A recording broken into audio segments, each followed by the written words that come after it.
अस्सलाम वालेकुम नाज़रीन, मैं हूँ आपकी मेज़बान नाइला भट्टी और नजर डालते हैं आज की अहम तरीन खबरों पर।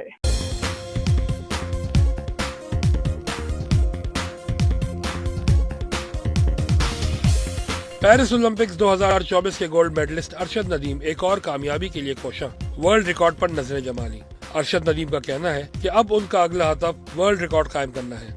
अभी मेरी ख्वाहिश ये है कि इंशाल्लाह मैं वर्ल्ड का रिकॉर्ड ब्रेक करूं, जैसे कि अल्लाह ताला मुझे सेहत तंदुरुस्ती दे, फिट रहूं और पूरे पाकिस्तानी कौम की जैसे मेरे साथ अल्हम्दुलिल्लाह दुआएं हैं, प्यार मोहब्बत है, तो उम्मीद है कि इंशाल्लाह आने वाले वक्त में इंशाल्लाह मैं वर्ल्ड का इंशाल्लाह रिकॉर्ड ब्रेक करूंगा।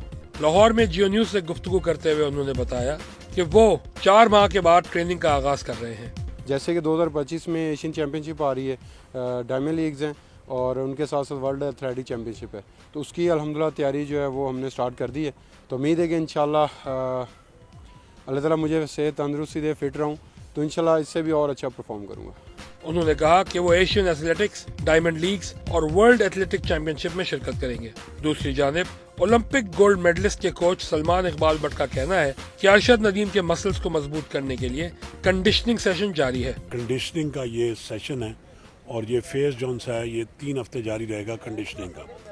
इसमें हम लूज़ करेंगे जॉइंट्स को, मसल्स को स्ट्रेंथन करेंगे, बॉडी को अगेन ये रियलाइज कराएंगे कि दोबारा से ट्रेनिंग में आए और सेशन शुरू हो जाए।